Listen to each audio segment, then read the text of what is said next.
The NHL is back, and so are the expert hockey handicappers at WagerTalk and SportsMemo.com. Right now, you can lock in as many handicappers as you want through the Stanley Cup, giving you 25 weeks of hockey for $3.99 using coupon code PuckTime100 when purchasing an NHL season pass. Lock in your favorite handicapper through the Stanley Cup in July. We just saw them struggle in back-to-back games against the New Jersey Devils. Those games were closer than they probably should have been. I actually had a long shot underdog on the Devils in the first game, went to a shootout, almost got there.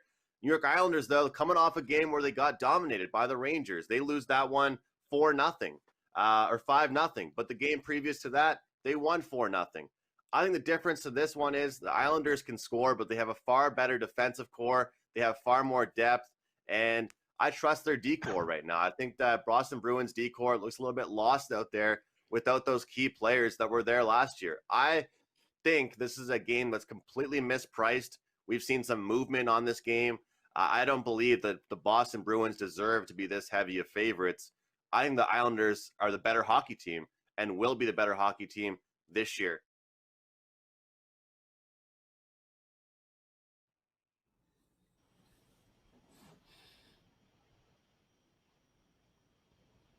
Three Canadians, one hockey show. What could go wrong, especially with one of the Canadians being currently located in Mexico?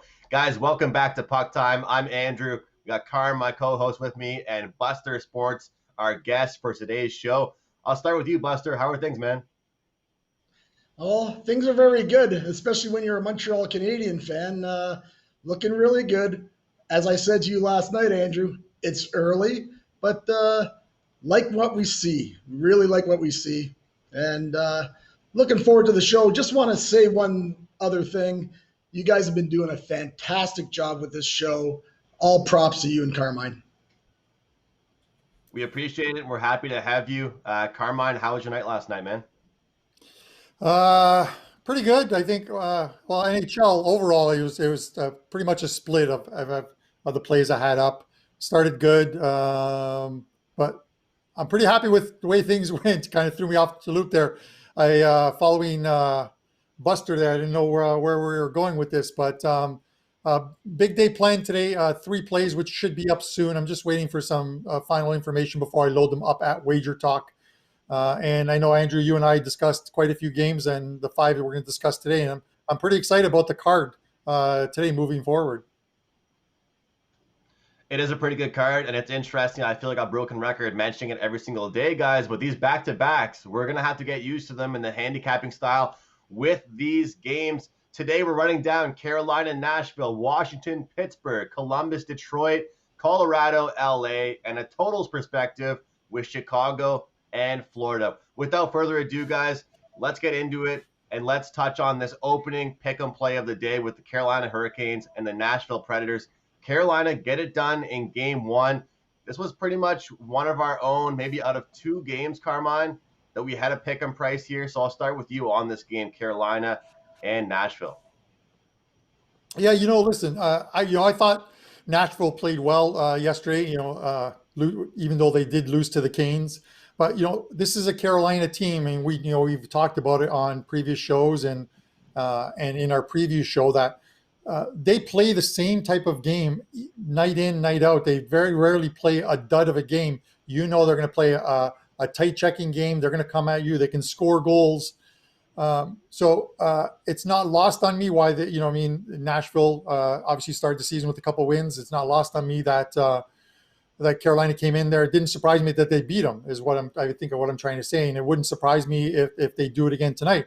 The one thing that did surprise me a bit, Andrew, is the fact that, in those first 2 wins, Saros did a fantastic job in goal. I think he allowed 1 and 2 goals in those games. So 3 goals total in those 2 games. They picked up the wins. They went to Pekka Rinne in that loss, and it's likely going to be Pekka Rinne again. This is one of the reasons why I'm not a fan of John Hines, the coach for Nashville. Doing these things. I think you stick with the hot goalie. I understand you want to get both guys in, but there's probably a better spots to get him in. I think you're supposed to ride the hot goalie here. For me, you're looking at this game, like I said, I think Carolina has a very good chance of winning this division, even though it's a division that does have Tampa Bay in it. So I'm coming back with the Canes tonight to beat the Preds at a small price in this picking game. Dating back to last season, 8-1, last 9 for the Carolina Hurricanes over the Nashville Predators. They have seemed to have been able to get it done. And I agree with Carmine, Buster, that the style of play for this Hurricanes team really matches up well against the Predators. They really lock things down. What about yourself, Buster? Well, it's already early. I know we did a divisional show before the season started, but I'm already going to disagree with you two guys tonight, just on this one here. I'm sure I'll be disagreeing with you guys lots during the year, but I like Nashville here, and I haven't seen any starting goalies yet. I know Carmine said he figures Rennie will be in that. I'm hoping Soros will get the start, like he says. He's been playing great, and I know it looks like Mrazek will probably be in net for Carolina tonight. Reasons why I like Nashville. One, this is going to be the 4th road game for Carolina. And there's, like with these schedules, there's going to be all kinds of different trends that we'll have to look at moving forward. One of them, and we'll see today, because this is an ongoing theme, the 4th road game in a row. I'll be keeping track of that. Carolina went to Detroit, won that first game, lost the second game. Now we're here, 4th road game in a row. I think maybe they just want to get home. I know it's just a small sample size right now in games that are actually back to back. Now we've had only like 3 games back to back. We actually have 3 more tonight, but the other games are all back to back, but with a day of rest. So I'm going to be keeping track going throughout the year on all that, and including over and unders. But right now it's too much of a small sample size. I just think Nashville at -105 is a pretty good play. They're always tough at home. I know Carolina's kind of owned them, but they got that win last night. And I don't know. If Soros is in the net, I might even up my bet on Nashville. But for right now, I like Nashville getting a good price at home, and I just think Carolina is looking to go home. You can't argue with those schedule spots, and I'm not going to sit here and do that with you, Buster, at all whatsoever. It is a big day at both websites, not just WagerTalk.com, but SportsMemo.com as well. $2 Tuesday, the hottest handicapper from each website. Their best play of the day for just $2. We have Ronald over at Sports Memo. We have the Prez at WagerTalk.com. And the Prez is on a heater of a run in the NHL, and he has a 5% play up in the NHL. I would usually have a coupon code to give you guys, but the play is $2, and that's kind of as low as we'll go with those deals. So head over to those websites, guys, and grab those deals, grab those plays. Those two guys are running extremely hot right now, and definitely, if I know those guys, they're going to keep it rolling and keep things going pretty hot. Next game up here, guys, for us, the marquee matchup, a matchup that's kind of built to be my favorite segment of the day. I just love the way that we're giving these games, and it's always a tough game, a competitive game to talk about. What better of a game to have as a marquee matchup than the Capitals and the Penguins? A very competitive matchup, a kind of an old-fashioned rivalry, at least in my generation. The Capitals and the Penguins. Buster, you're up first, man. I like Pittsburgh here. Unfortunately, that -135 just doesn't sit well with me.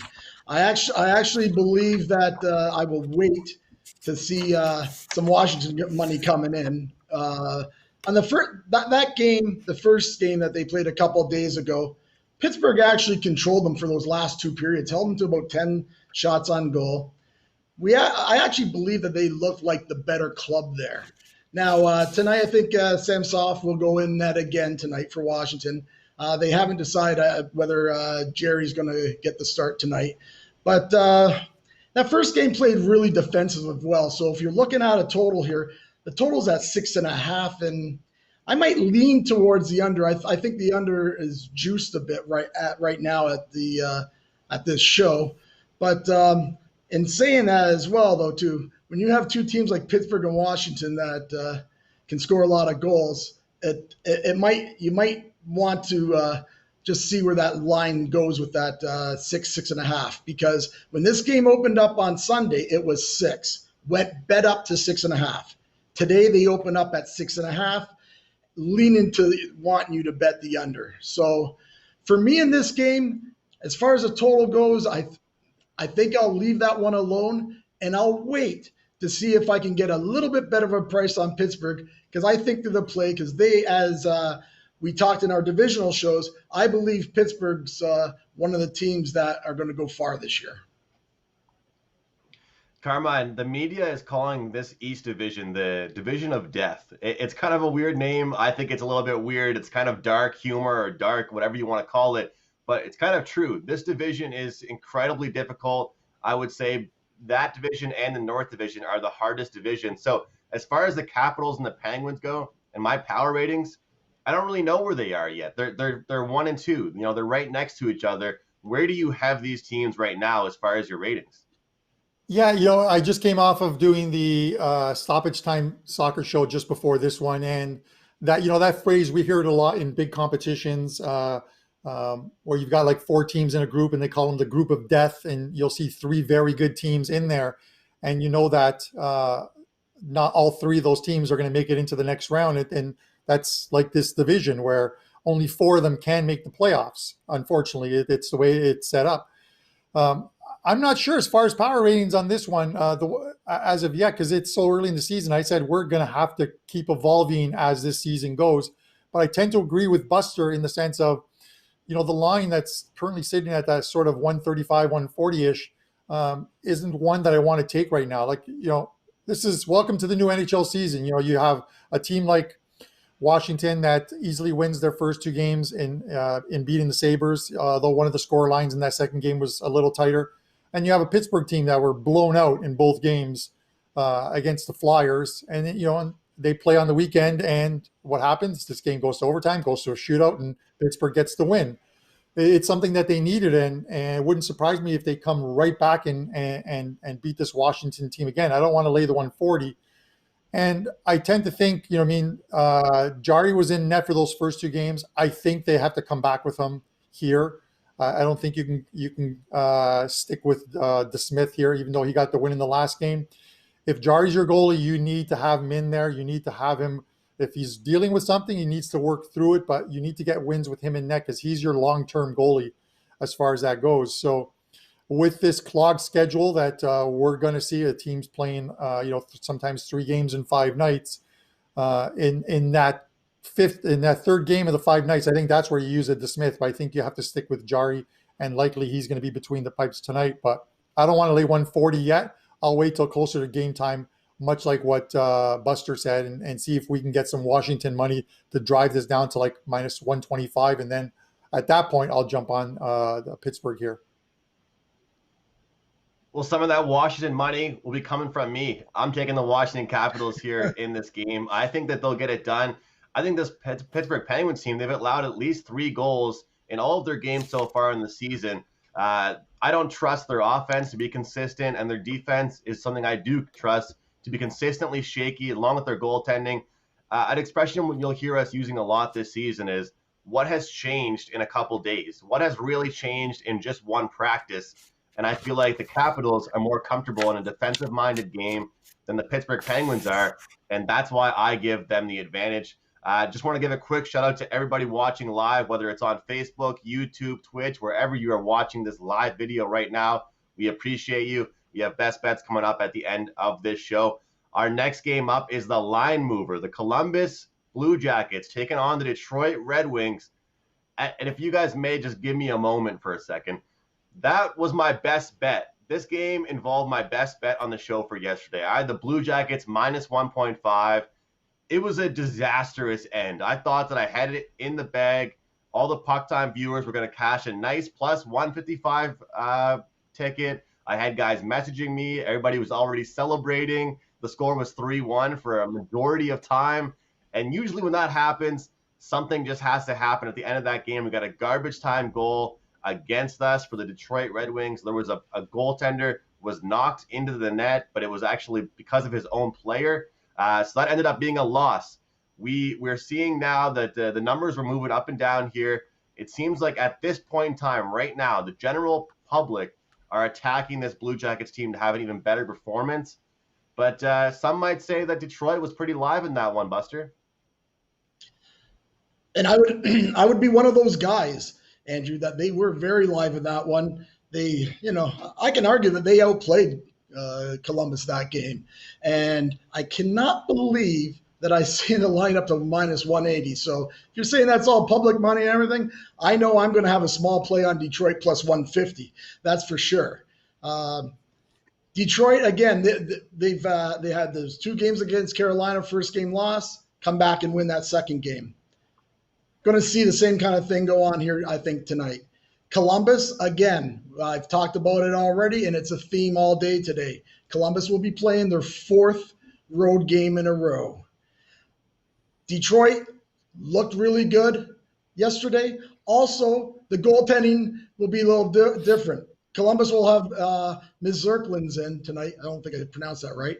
And Detroit will have Bernier in. Bernier played really well in his only start against Carolina. And you can argue that Columbus will be using their number 2 goaltender. At that price, giving me at home, Detroit plus 150. I don't know how Columbus is minus 180. I don't get it. I know Detroit's supposed to be a bottom tier team this year. But, I mean, at that kind of price, I'll take a little shot with Detroit plus 150 today. Carmine, like Buster said, Elvis will be entering the building today. Elvis Merzlikins for the Columbus Blue Jackets. And I agree with Buster's points. I don't think they should be minus 180 favorites. However, let's face it, at this point in time, they didn't really play a great game and they still won. That's kind of the way I see it. John Tortorella is probably extremely pissed off, and yet they still won the game. Do you see what I mean there, Carm? Yeah, no, I get it. And listen, we see this year in and year out with Torts. He plays that in the dressing room that we're the underdogs. We're the underdogs. I'm not sure the word I was looking for, but anyways, he plays that each and every year. He uses it to his advantage, and this team overperforms each and every year. But look, they had to work hard for that win.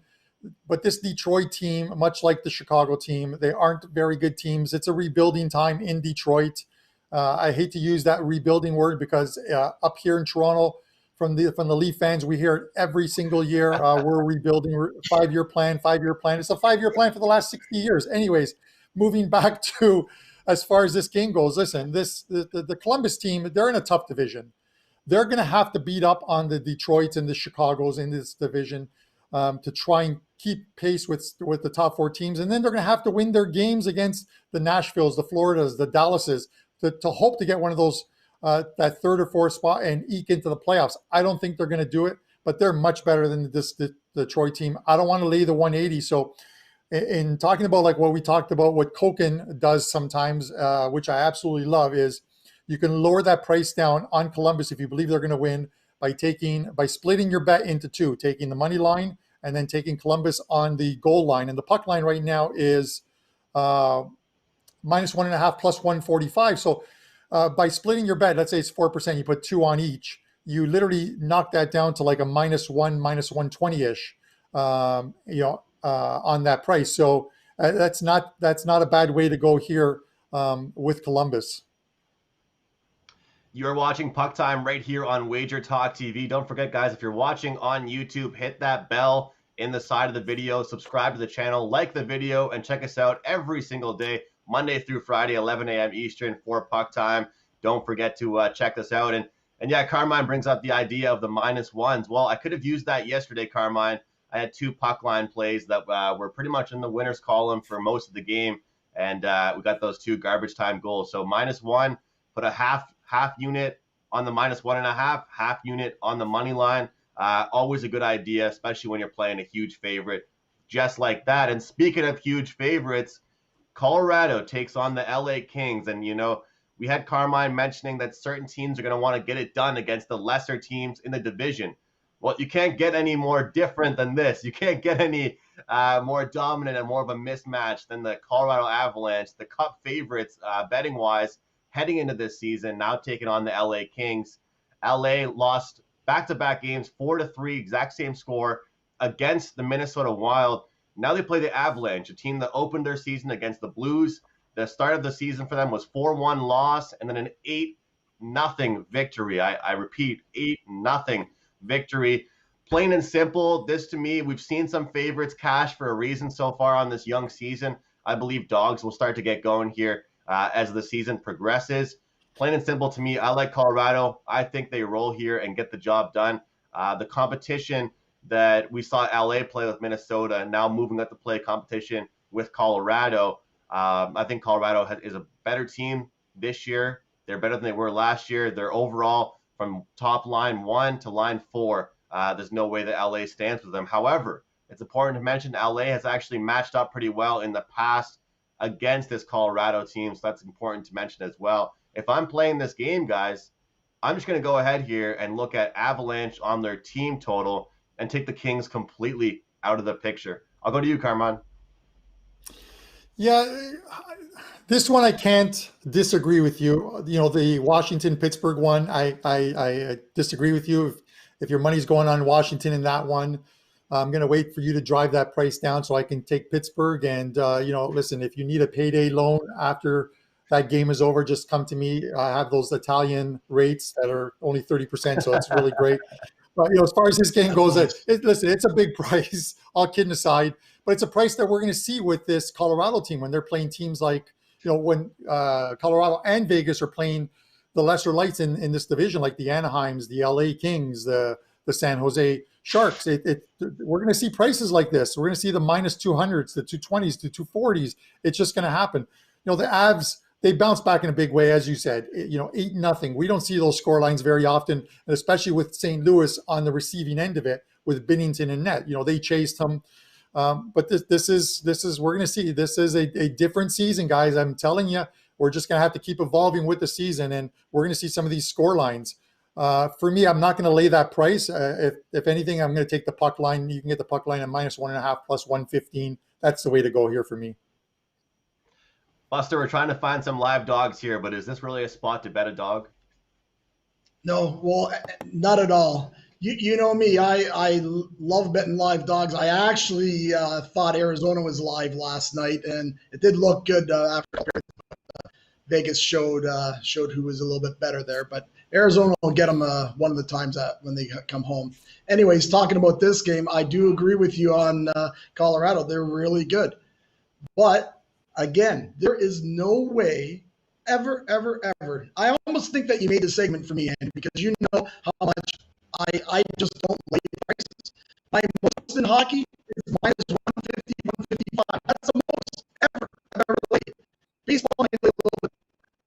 This is just 250. You can't do it. Grubauer and Quick are going to be in that. Quick's the kind of guy that he'll stop 50 shots, right? And again, it's just bad to be laying those kind of lines. I know this play that you've been doing every day has been working. But if we did that when we were doing the shows, come on. Let's just go back. Andrew. Edmonton, minus 200. I'll just step in here and I'll pull the Joe Ranieri what we're seeing from him on the NBA Tip-Off Show, and I believe that Buster is talking about the great goaltending. I believe I heard him talking about the price of this game. Buster, do we have you here? I think we might have you back here. Finish up your thoughts here on the Knights. Sorry, did you lose me? Yep, you're good now. You're good. Sorry about that, guys. My thoughts were is that don't ever lay 250, 200, 180, 190. It was I begged people during the playoffs in the bubble last year with Edmonton when they were laying 200, 180 against Chicago every night. Pittsburgh was laying the same. Toronto against Columbus. I beg people, please do not lay that. There are better games to bet. Andrew, I like your idea. Maybe look at team totals. I like that idea. That's something that you might want to look at here. But again, you just have to watch out on these big favorites because, they'll get you. Buster, I don't know if that's a good thing or a bad thing, man. I only have a good idea about once a year, and it's only, pretty early in this 2021. So hopefully that's a good thing, not a bad thing. with this. Guys, just a reminder again, $2 Tuesday up at WagerTalk.com and Sports Memo. We have Ronald at Sports Memo and the Prez over at WagerTalk. And the Prez has a play in the NHL 5% main event. His first 5% play in the NHL going tonight for just $2, guys. Our last segment here, Totals Talk. We're talking totals. It is the Chicago Blackhawks, the Florida Panthers. Very interesting scenario here, guys, with the Florida Panthers playing just their second game on this young season due to the fact they were supposed to open up their season against the Dallas Stars dealing with COVID protocols. I actually opened up my season betting on this Florida Panthers team with the over. I thought it was a good scenario. Called Chicago Blackhawks. I mean, I feel like Buster, Carmine, and a couple guys from the chat room right now could score goals on this Blackhawks team. And we know how talented the Florida Panthers are. My question is, when I throw it to you, Carmine, is there any reason that we don't go back to the over here in this one? Well, if I had to make a case for avoiding the over in any game that Chicago has, it's just that a lot of their totals for the Blackhawks are going to be 6.5s. That's where we're going to see. It's just because this team isn't very good. The problem with the 6.5s is always going to be, if I'm betting an over 6.5, I want to know that both teams can put the puck in the net. So you're not dependent on one team having to score 6 goals of those of the 7 that you need. You look at the Blackhawks. They've allowed they've scored 1, 2, and 2 in their 3 losses. Luckily, any over bettors have cashed two of the 3 bets there, because Tampa scored 5 in both those games, and Florida scored 5. So you're really relying on one team to do a bulk of the scoring if the Chicago team just can't find the net. It's likely to be Subban, which is a good thing if you like the over in net for Chicago tonight. And it's Bobrovsky is confirmed for Florida. So I'm not going to talk you off of it. I'm not sure if I'm going to be on it myself. I may just kind of wait and see, because we saw some totals yesterday from the overnights to just before game time drop from 6.5s to 6s. If this actually dropped to a 6, I would be on it, just to have that number where you could actually push if it landed on one of those 4-2 type score lines. I think, Buster, something we're going to get used to here on this NHL season is the Blackhawk goaltenders just turning around, grabbing that puck out of their own net, and just throwing it across the ice because they're so frustrated. The team total is cashed now 3 straight times for the opposition of the Blackhawks, allowing 5 goals in each game. Real quick, Buster, do we go back to the same route here? I'm kind of in agreement with Carmine there. Again, this is going to be Chicago's 4th game on the road, and problem with Chicago is right now they don't have anybody that can put the puck in the net. And with Bobrovsky confirmed, I know he had a rough year last year. I think he's going to be better this year. Not sure how many goals Chicago can get tonight. That's the problem. And it almost looks like Florida is going to try to play a little bit better defensive-wise. I know you said you had that game over the other day, the last game. Well, they scored 4 goals in the 3rd period to get that game to go over the 6.5. So if anything, I would lean to the under here. And but even then, Florida might win 6-1. So that's the problem there. For me, it'd be under 6.5. If it went to 6, yeah, I'm not even touching that. I just think it's going to be 4-1, 5-1 game tonight for Florida. You don't have to remind me how I won that bet, Buster. I definitely know how I won that bet. Getting all those goals in the 3rd period, I was lucky to have it, but they came out flat and ended up getting the job done. All right, guys, time for some best bets for the show. Personally, for me, they haven't been great since starting this show off, but picks have gone pretty good.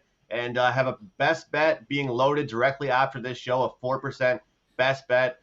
Usually I'm doing a big package with all my plays in the day, but today it's going to be just a 4% best bet out there for the clients. And my show best bet, very simple, very quick. Colorado team total over 3.5, continuing that momentum after their 8-0 victory. They're playing the Kings today, a game that I believe they'll show up for, and they'll completely outmatch them. I'll throw it to you, Buster, for a show best bet, and let us know what you have at WagerTalk, sportsmemo.com.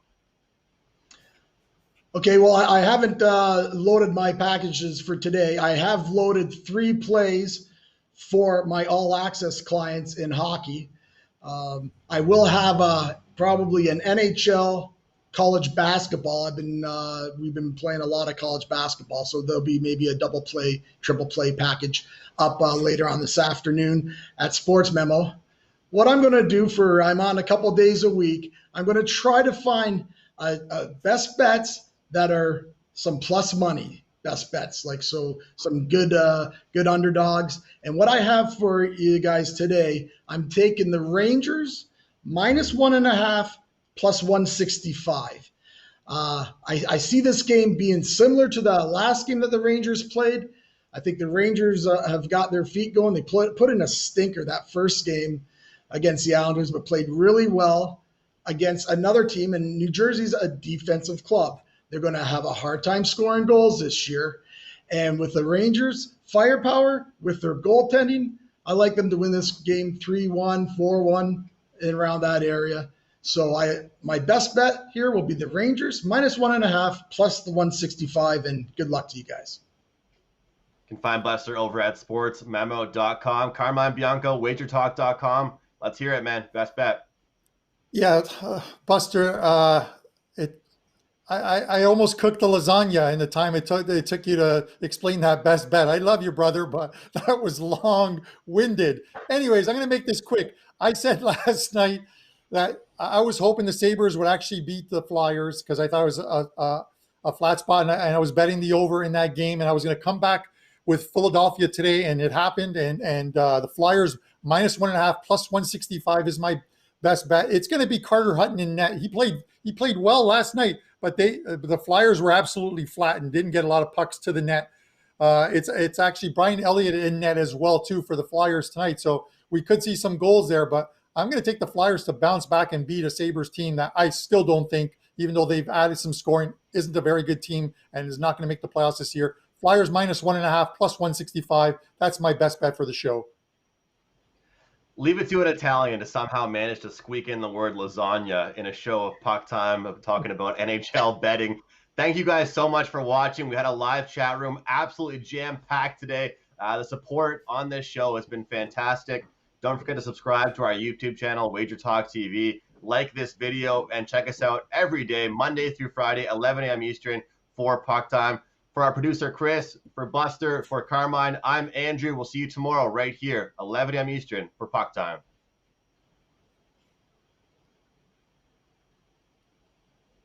Want free plays and insider special deals? Just text WagerTalk to 33222 and get a $10 coupon for signing up.